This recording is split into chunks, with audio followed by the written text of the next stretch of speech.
ya todos conocen al doctor Francisco Moreno Sánchez. Él es jefe de medicina interna del Centro Médico ABC. Es el líder, quiero decir nacional, experto en México y bueno, al menos nuestra guía en esta pandemia. Nuestra primera plática también fue un viernes y fue el 13 de marzo y desde entonces como profeta dijiste el mundo va a cambiar para siempre y así lo estamos viviendo. Me encantaría antes de que nos saludes felicitarte, Paco, porque hubo una publicación tuya y de tu grupo, del grupo de médicos, en un preprint de MedRxV, IB el 1 de mayo, y padrísimo que puedan compartir con la comunidad internacional los avances que están viendo aquí en la clínica. Pues mil gracias, Carol. Tú también has sido una voz muy importante en esta pandemia. Creo que nos ha dado la oportunidad de que cada quien en su trinchera está haciendo mucho por ayudarse y ayudarnos. Nos ayudan muchísimo las gentes que se han confinado, que han seguido las indicaciones, porque gracias a eso, pues, hemos podido ir de alguna manera teniendo disponibilidad de camas, no sufriendo tanto con la ocupación hospitalaria, que sí estamos prácticamente a tope, pero saber que hay mucha gente que se está cuidando nos da tranquilidad porque pues ahorita es el momento más crítico de enfermarse, es el momento en donde todo está saturado y las cuestiones y las opciones para tratar a pacientes están más complicadas. Entonces, les agradezco a todos los que están siguiendo las indicaciones, lo han hecho increíble, han cuidado su salud y ahorita pues es el último jalón fuerte para poder pasar este momento en donde tenemos una transmisión comunitaria muy alta. Tú ves la situación, ahorita me gustaría platicar con el público, decirles que vamos a tocar 3 temas importantes. Uno es la parte de la inmunidad y los mitos de las fiestas para contagiarse. El segundo tema es el tema de los niños, que hemos escuchado casos cada vez más de niños. Pensábamos que ellos iban a quedar fuera de las estadísticas y no tanto. Y el tercer tema que me encantaría que platiquemos, si estás de acuerdo, Paco, es el tema de la salida. Lo que estás diciendo, el último jalón, pero se siente que el jalón está un poco más largo. Hace varias semanas ya decíamos, las próximas 2 semanas son las críticas, pero parece que siguen siendo críticas. Solamente la semana pasada estaba haciendo yo el cálculo de los últimos 7 días. 18% de los casos totales para México se dieron en los últimos 7 días. O sea, esto no es de que ya estamos del otro lado. Entonces, bueno, platicaremos eso más adelante. Entonces, empecemos con la inmunidad. Bueno, yo creo que la inmunidad es muy importante y que se entienda que hay 2 tipos de pruebas. Una prueba es de diagnóstico, es decir, una prueba mide el virus.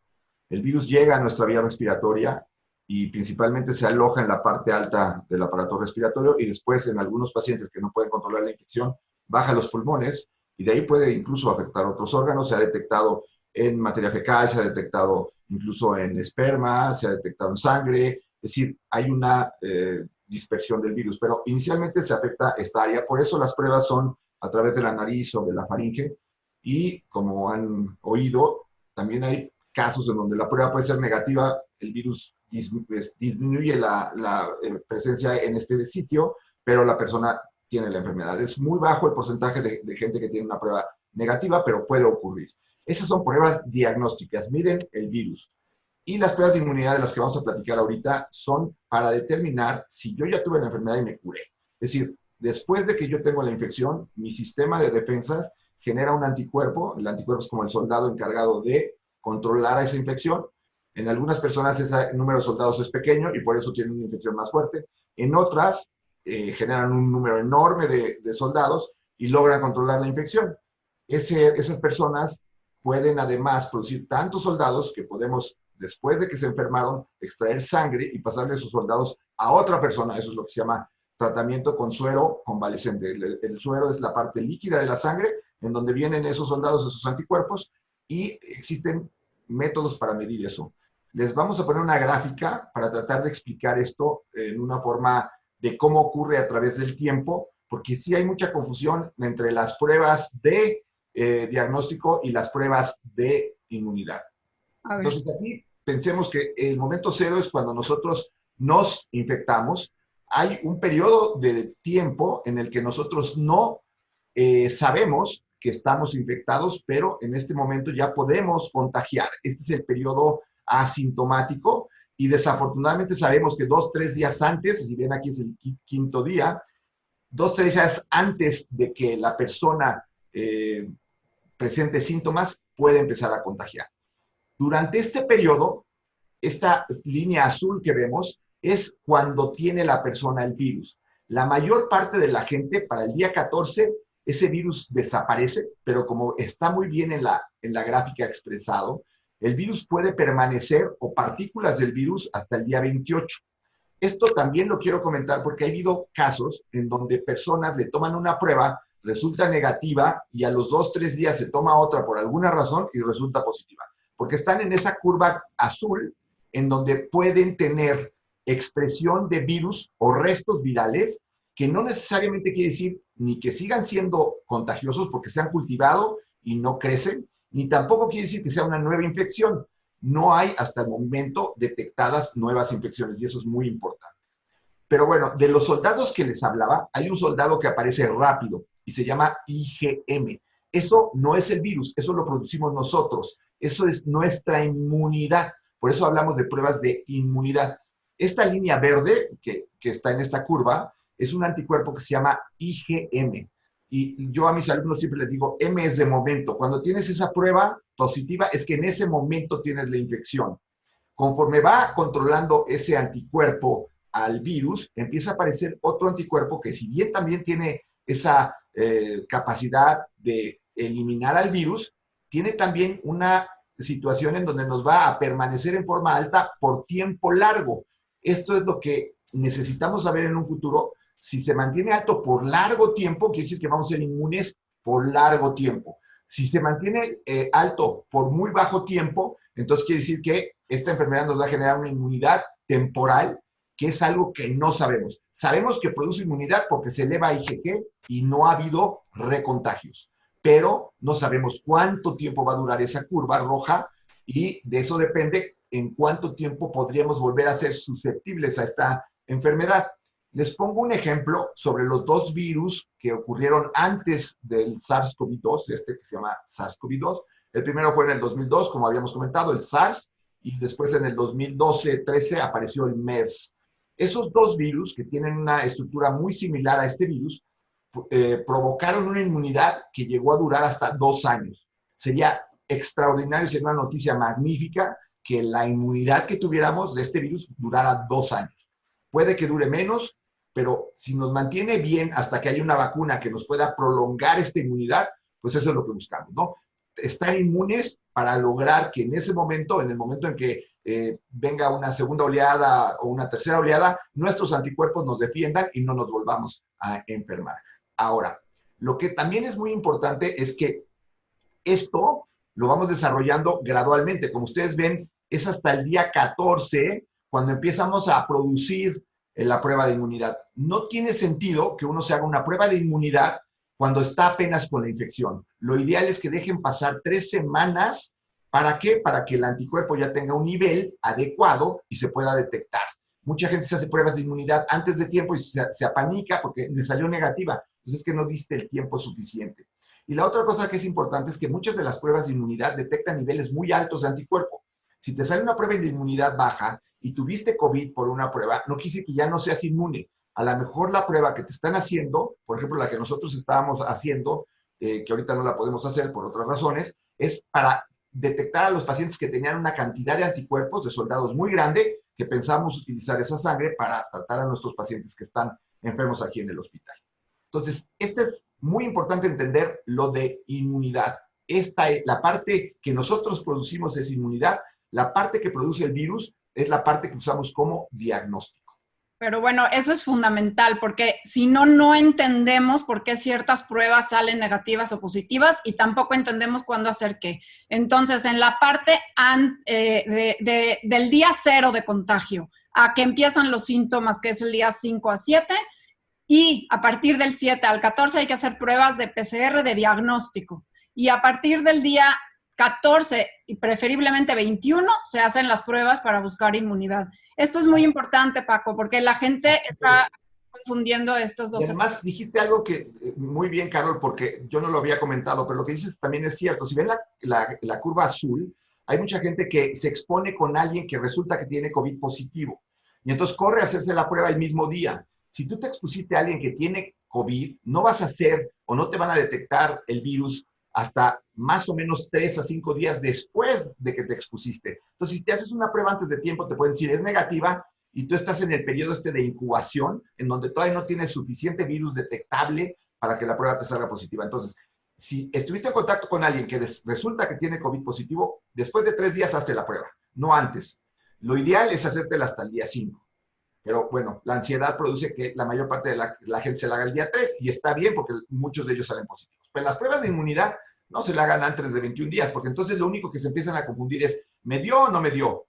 La otra es, si se hacen una prueba de diagnóstico y luego se hacen otra a los 6, 7 días y le sale negativa, pues quiere decir que están eliminando el virus. Entonces, tampoco piensen que una prueba va a ser falsamente positiva. Es más probable que haya una prueba falsa negativa que una falsa positiva. Es decir, que me digan, tienes COVID y que no lo tengas, eso es muy difícil. Si te dicen que tienes COVID, lo más seguro es que hayas tenido COVID.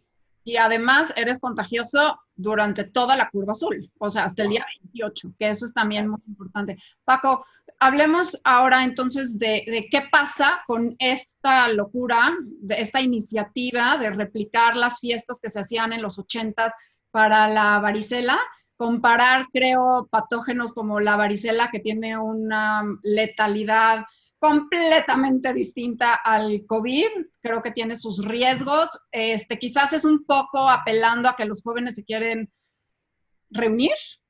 Quiero pensar que es esta necesidad adolescente de experimentar y que pues muchos ya están frustradísimos en sus casas, como que su vida se puso en el congelador, pero sí vale la pena escuchar de ti qué significa una fiesta de contagio, incluso contagiarse a propósito para decir, ya me contagié, ya salí de esta, ya soy inmune y puedo hacer mi vida. Mira, hay 3 aspectos muy importantes que tenemos que entender de la llamada inmunidad en rebaño, ¿no? Una es que es una exposición larga a mucha población.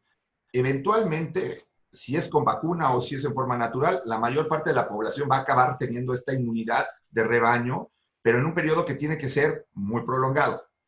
Si tú ahorita haces esa situación, tienes 3 situaciones muy importantes. La primera es que, a pesar de que son jóvenes, hay mortalidad en gente joven. Es un 0.2%, pero son 2 en cada 1000. Y tú no sabes si ese joven vas a ser tú. Entonces, es estar jugando un poquito con el riesgo de que puedas tener una complicación por COVID y te puedas morir por COVID. Ahora, el riesgo aumenta si tú lo haces en este momento. ¿Por qué? Porque en este momento estamos saturados de pacientes.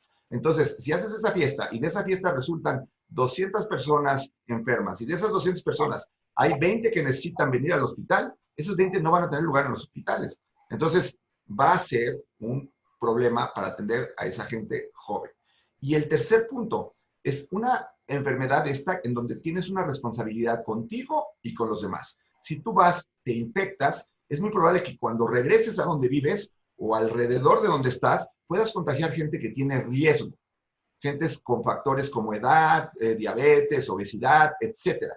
Y es totalmente injusto pensar que esa gente que se ha cuidado, que ha estado bien, vaya a recibir a alguien que no tiene esa responsabilidad y realmente tú puedes ser un arma biológica, un arma que mate gente. Hay un estudio en Corea impresionante de una persona religiosa que dio 3 servicios religiosos y contagió a 1,600 pacientes. Evidentemente él no sabía que lo tenía, pero aquí irse, contagiarse y luego llevar el virus y estarlo diseminando es una locura. Ahora, trajimos otra gráfica que les vamos a poner en donde les explico un poquito qué es lo que queremos realmente con esta enfermedad. Aquí van a ver 2 curvas. A ver, espérame. Bueno, la primera curva, la curva que está en azul, es una curva en donde la gente se enferma muy rápido. Entonces, ¿qué pasa? Llegas a tener muchos contagiados, es un contagio masivo, y entonces, ¿qué pasa? Pues que de estos pacientes muchos se curan, aumentas mucho la inmunidad, pero también hay un límite en la capacidad del sistema de salud. se rompe esa capacidad del sistema de salud y entonces la mortalidad aumenta. ¿Qué fue? Fue lo que pasó en Italia, fue lo que pasó en España, en donde incluso se tuvieron que hacer protocolos en donde la gente mayor ya no era aceptada, porque si la aceptaban, entonces le quitaban la posibilidad de atender gente más joven. Se definía si en un momento dado la persona tenía más posibilidades de salir adelante y ahí se aceptaba y a otras no. Entonces, no queremos llegar a esa situación. Estamos prácticamente en esa línea negrita. ¿Por qué? Porque lo que sucede en México es que desafortunadamente los servicios de salud no todos son buenos y podemos tener 6,000 camas o 60,000 camas, pero no van a tener la misma atención en las 60,000 camas. La idea es que los sistemas de salud no se saturen, mantengamos sistemas de salud que sean pues, los más competentes, ¿no? Está el Instituto Nacional de la Nutrición, el de Enfermedades Respiratorias, Cardiología, están los hospitales privados, está Centro Médico del Siglo XXI, Centro Médico La Raza, están las instituciones fuertes del ISSSTE, pero después de eso, los sistemas de salud de segundo nivel, pues no tienen todas las características para ayudar a que si se satura un sistema de salud, pues esos pacientes tienen menos oportunidades de salir adelante. En cambio, lo que tú quieres es tener una curva como la roja. Esa curva tienes enfermos que van aumentando en una forma gradual y de esa forma nunca saturas los sistemas de salud y puedes dar atención. Esto cobró mucha interés en lo que hizo Suecia. Bueno, Suecia dijo, no vamos a hacer un confinamiento. ¿Por qué? Por dos razones. Tenemos un sistema de salud que es muy grande, tenemos la capacidad de que, en lugar de estar esta línea negra que está abajo, que dice capacidad del sistema de salud, pues ellos la tienen mucho más arriba. Y al tenerla más arriba, pues tienen la capacidad de atender más gente. ¿Y qué lograron? Pues que la inmunidad fuera aumentando. Ahora, ojo, hoy salió un estudio de España en donde hicieron un análisis de la población, pues es un estudio inicial, pequeño, pero ellos hablan de que en España hay un 5% de la población inmune, a pesar de la gran cantidad de mortalidad que hubo. ¿Qué quiere decir eso? Sí, hay 2,5 millones de españoles que ya son inmunes, pero también quiere decir que hay 40 millones de españoles que no son inmunes y no quieres volver a tener una curva como esta. Por eso es importante que mientras la curva no esté hasta arriba y no haya pasado ese pico, si tú haces una apertura del sistema de las medidas de confinamiento, si tú dejas de aislarte, cuando la curva está arriba, pues la posibilidad de que te infectes, pues es mayor. Y entonces, ¿qué pasa? Que esa curva de pico alto se va a mantener alta por mucho tiempo, sobrepasando los sistemas de capacidad de salud. Entonces, hay que tener mucho cuidado, hay que bajar la guardia, ya que estemos en un periodo en donde la transmisión comunitaria no esté como ahorita. Ahorita lo que estamos viendo es una gran cantidad de personas que resultan con una prueba de COVID positiva y también entonces hay una gran cantidad de personas que necesitan hospital y va a haber una gran cantidad de personas que necesitan ventilador y por eso estamos ahorita en el tope de atender las personas, de tratar de darle una cama a una persona. Es súper estresante, es lo peor que me ha pasado en la vida, tener amigos, familiares, pacientes que han sido mis pacientes de toda la vida, que cuando me dicen que se están poniendo mal, estoy tronándome los dedos a ver si hay una cama disponible. Me pasó con un compañero médico, que además fue mi alumno, y que cuando se cerró el hospital, tenía una neumonía, estaba en su casa, hablábamos 3, 4 veces al día, era una sensación súper tensionante híjole, si se pone más mal, ¿dónde lo voy a recibir? Y estás pensando en un colega médico, podría ser tú, podría ser tu familia, podría ser tu esposa, podría ser pues los pacientes a los que quiero como si fueran mi familia y la verdad es que es bien estresante eso. Entonces, ahorita, estas 2 semanas, cuídense. Sé que el decir que vamos a empezar a abrirnos es algo necesario por la economía del país, lo entiendo, pero hay cuestiones de trabajo, vamos a decir, algunos tipos de profesiones que van a tener que abrir un poquito antes y otras que tienen que retrasarse. Si tú trabajas en un lugar en donde conviven 50 personas en un espacio cerrado, no vas a poder salir rápido. Si tú trabajas en un área abierta, en donde puedes mantener una distancia adecuada, en donde puedes estar con cubrebocas, pues así va a ser el mundo ahora. Y por un rato, no vamos a volver a una realidad como la de antes en mucho tiempo. Entonces, ahorita es muy importante entender que es el periodo de mayor transmisión y por lo tanto es el peor momento para salir. Ya sé, llevamos ya 6 semanas, ya quiero ver a mi mamá. Sí, y ese es el momento en donde más la puedes afectar. Entonces, cuídense, cuidemos a las personas de riesgo. Quiere decir que la curva en México no es tan puntiaguda y baja, sino que realmente estamos en muy altos y muy cerca de la saturación, pero mucho más largo, mucho más prolongado, porque el cliché de las 2 semanas ya lo llevamos escuchando más de 2 semanas. Entonces, pero antes de que me digas esto, fíjate, hice un ejercicio ahorita que estabas viendo lo de la curva rapidísimo, diciendo, a ver, si la inmunidad de rebaño se alcanza cuando el 70% de la población ya tuvo de forma natural o artificial, o sea, con vacuna o por contagio, el COVID, y la población mexicana más o menos es 9 millones de habitantes, 8.8 millones de habitantes, el 70% tendría que tener 6 millones de chilangos, tendrían que haber tenido el virus. Pero sabiendo que la mortalidad en México es del 10% y vamos a dárselas por buenas del 5%, digamos, necesitaríamos tener 300,000 muertos en la Ciudad de México para alcanzar una inmunidad de rebaño.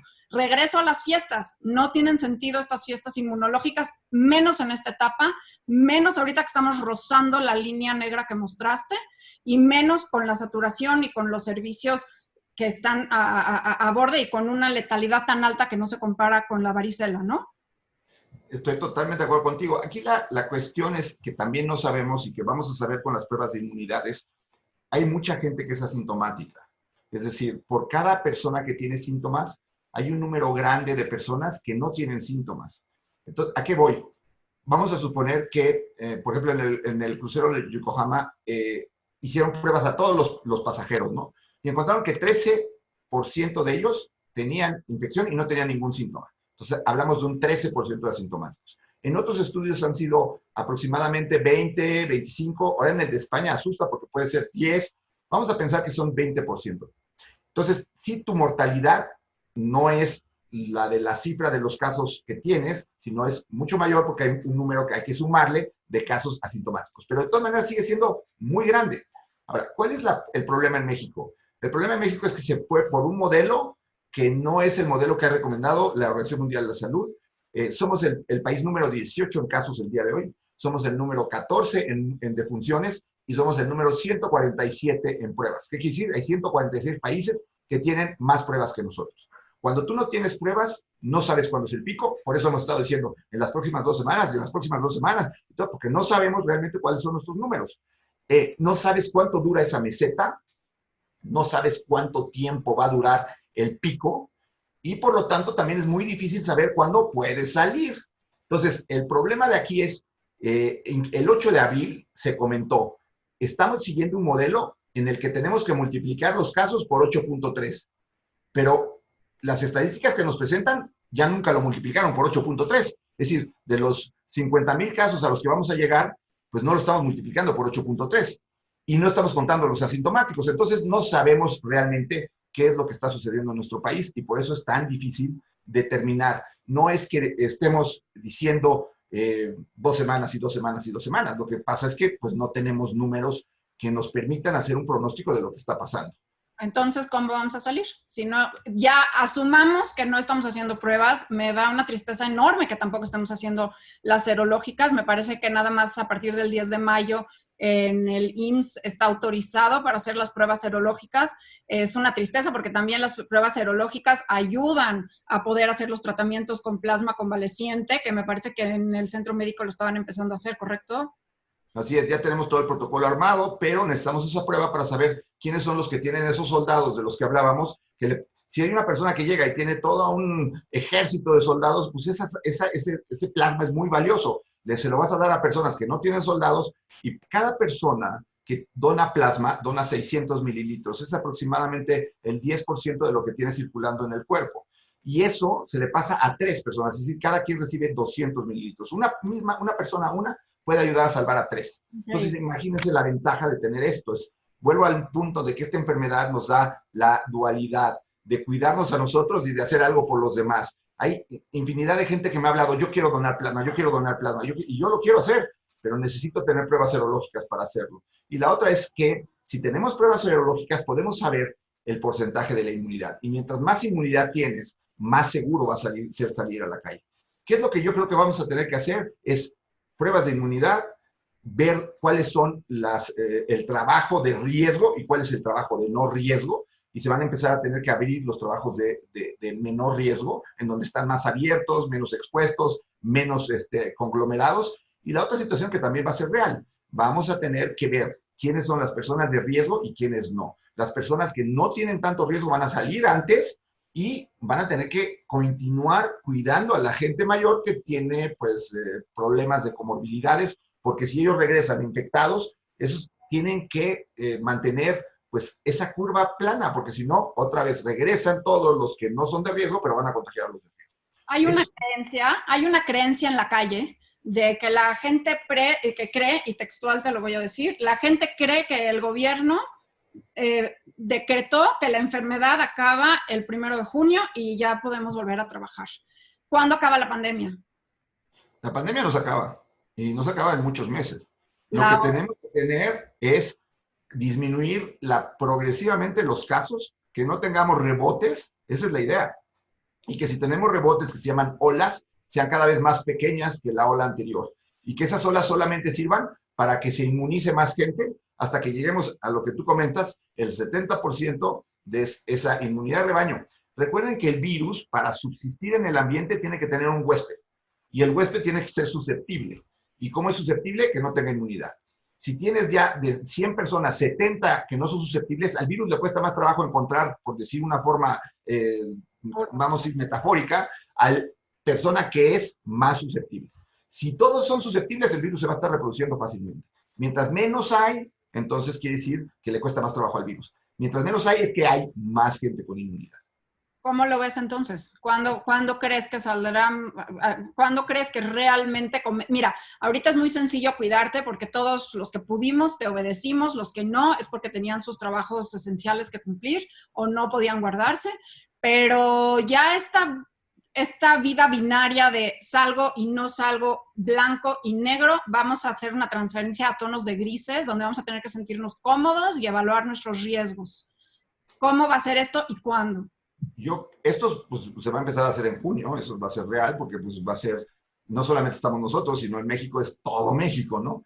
¿Qué recomiendo? Bueno, que las escuelas no abran. ¿Por qué? Pues porque las escuelas son áreas pequeñas, vas a contagiar muchos asintomáticos y forzosamente los niños tienen que convivir con personas que tienen otras susceptibilidades. Entonces, los niños pueden terminar su curso escolar, que creo que no hay ningún problema si lo terminan en línea, no es ideal, pero esto es ahorita para proteger. 2. Si tú tienes un trabajo, entonces ve que las condiciones de trabajo te ayuden a seguir trabajando, ¿okay? Que tengas espacios abiertos, que usen mascarilla, vamos a tener que usar mascarilla por largo tiempo, no vamos a poder seguirnos abrazando y saludándonos como habitualmente lo hacemos, los momentos de café van a tener que ser diferentes, es decir, todo esto va a tener. Ahora, si vives y trabajas en un lugar cerrado y además eres una persona de alto riesgo, pues trata de seguir haciendo home office y a lo mejor tenemos que estar un par de meses las gentes que sean de más riesgo todavía confinadas, pero la diferencia es, si no me confino, si me confino me aburro, estoy ya hasta el gorro de estar aquí, pero si no me confino puedo enfermarme y si me enfermo junto con muchos, entonces puedo no recibir atención médica. Mientras más tiempo pasa, más posibilidades de tener opciones de tratamiento, medicamentos útiles y vacuna, que es lo que todos queremos, ¿no? Así es. Bueno, y tocaste el tema de los niños, que era también un tema importante que quería tratar. Ya hablamos en la última plática que tuvimos tú y yo sobre esta cascada de citocinas tremenda que además ataca más órganos, va al sistema nervioso central, al corazón, al hígado, al riñón, pero pensábamos que era una enfermedad de mayores de 65 años, aunque en México por ahí tenía el porcentaje de personas entre 30 y 65 años, que son la mayoría de la gente que ha estado enferma de COVID en México, está entre 30 y 65 años. Pero, ¿qué pasa con los niños? No nada más los niños que están en casa tomando clases, sino los niños que son quizás un porcentaje muy bajo, pero que están severamente enfermas con esta especie de síndrome de Kawasaki. Sí, mira, lo que pasa es, recuerden, este fin de semana llegaremos a los 5 millones de infectados en el mundo. desde diciembre para acá, desde prácticamente finales de diciembre, no sabemos bien cuándo empezó, pero realmente desde diciembre para acá, que vamos a cumplir 5 meses y medio, lo que vamos a tener es 5 millones de infectados, prácticamente a millón. Cuando tienes una población tan grande, lo común, lo normal es que la gente se comporte de cierta forma, pero siempre va a haber los que se salen de la normalidad. Los que se salen para bien, que son los asintomáticos, hay pacientes de 70 años que pasan el cuadro asintomático. Entonces me puedes decir, ¿pero cómo? Si me estás diciendo que los de 70 años son los que se ponen graves y todo, y tienes este hombre de 70 años que no le pasó nada. Así pasa, esos son los que se salen de lo normal. Y hemos visto que niños que les va muy bien, se han asociado a algunos síndromes extraños. Algunos síndromes, hay una enfermedad que se llama Kawasaki, es una enfermedad que todavía no sabemos cómo se produce o por qué se produce, pero es una reacción inflamatoria, principalmente de las arterias del corazón, que se llaman coronarias, se les hacen bolsitas, se llaman aneurismas coronarios, y entonces el niño puede tener un problema muy grave y morirse de Kawasaki. La realidad es que pues, ha habido muy pocos casos asociados a esto. Puede ser que haya un tipo de cuestión coincidental, pero también puede ser que sea de ese grupo de niños, vamos a decir, fuera de lo normal, pero en lugar de ser para bien, para mal. También hay que cuidarlos, también hay que tener vigilancia. Incluso aquí el equipo de cirugía cardíaca, que es fantástica, ya tienen un protocolo de tratamiento por si en México llegáramos a tener niños que tuvieran esta situación de un Kawasaki, que requirieran cirugía y todo, para también estar preparados. Ayer lo platicamos, estuvimos en una plática con el jefe de cirugía pediátrica, excelentes, ellos son encargados del programa Cardias, que ustedes conocen, y la realidad es que, bueno, tenemos que tener cuidado. Por eso no es como salir a la calle que me enfermo y ya la hice. ¿Por qué? Pues si no, ya todos hubiéramos hecho eso. Sí, qué preocupante. Y también hay un tema importante con los niños. Están dejando de ir al pediatra.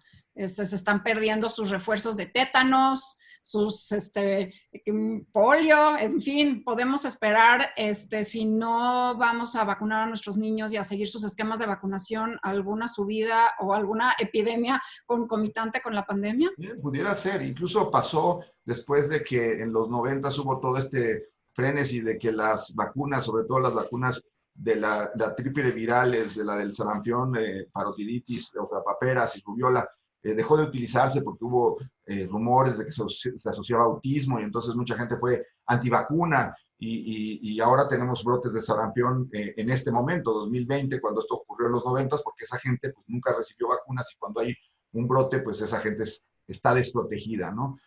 Sí, podemos tener otras cosas, y no solamente de los niños que no van al pediatra, sino los pacientes que les da miedo seguir recibiendo su tratamiento contra el cáncer o que dejan de tomar los inmunosupresores. O sea, lo mejor es estar bien por si te da esto. Si estás tomando medicina para la presión o estás tomando medicina para controlarte tu lupus, continúa ese tratamiento. De otra forma, te va a llevar al hospital y ahí también puedes tener otro problema o te va a agarrar el COVID cuando estés en pleno problema de una enfermedad que tenías bien controlada. Sí, ha habido más muertes por otras enfermedades porque las personas no quieren ir al hospital o no quieren ver a los doctores. Se ha abierto telemedicina, este tipo de plataformas, pues los que estamos más viejitos los hemos aprendido a hacer y pues lo que estamos es tratar de ayudar, es decir, hacemos más medicina virtual, sí, con las carencias, sí, pero hay ciertas cosas que necesitas pues ir, que te chequen, que te vean y confiar.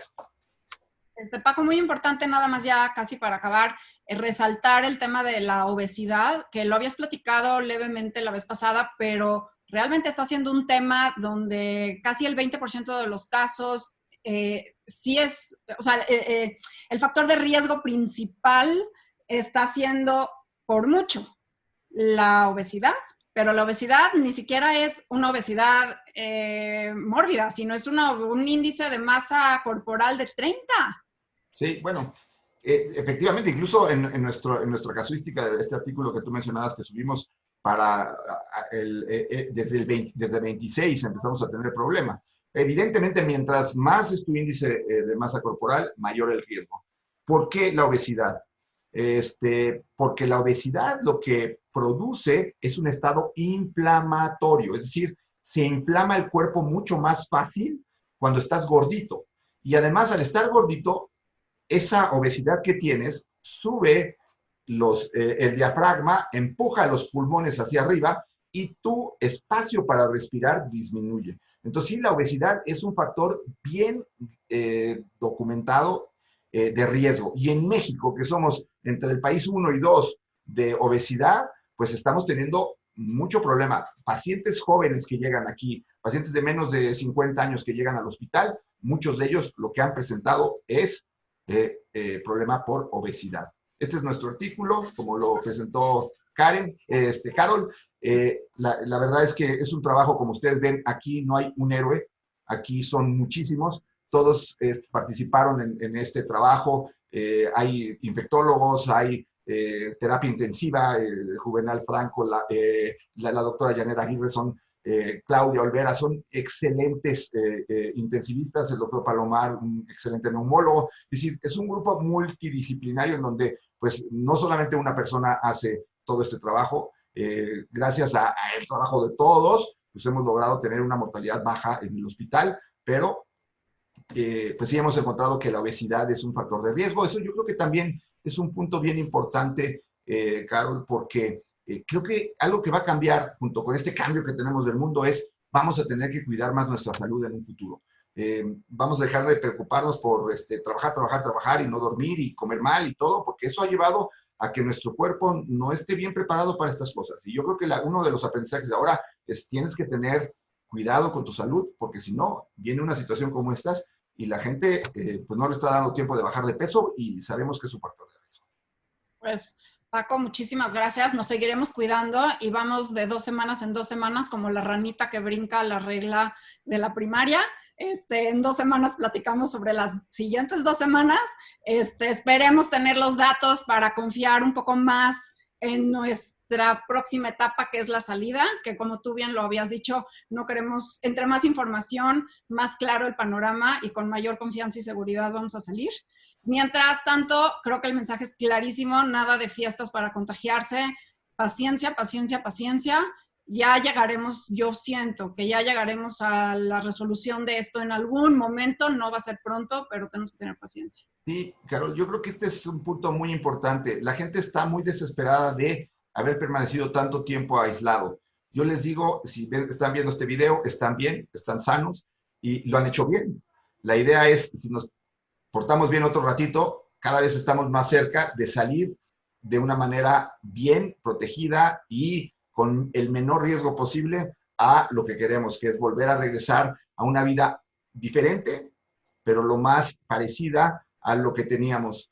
La verdad es que lo han hecho muy bien, todos los que están viendo esto lo han hecho muy bien, los felicito. Es un trabajo, como les digo, de todos, incluyéndolos a ustedes, y pues paciencia un poquito más, como dice Carol, lo dice muy bien, hay que tener, nunca la paciencia había sido tan importante ahora como en este momento. Pues Paco, feliz viernes, muchísimas gracias. No sé si quieras agregar algo más. Pues nada, Carol, mil gracias a ti, ha sido una voz muy importante para nosotros. La educación, pues la has permitido tú, además de que lo haces excelentemente bien. Me siento súper a gusto cuando estamos platicando los dos y tus aportaciones además son súper valiosas, te lo agradezco mucho. Es un trabajo muy, muy gratificante tener estas conversaciones contigo. Espero que les sirva a la población y pues seguimos en contacto. Claro que sí. Pues cuídate mucho. Gracias, Paco. Y gracias a Gracias. todos por habernos escuchado y nos vemos. Bye bye.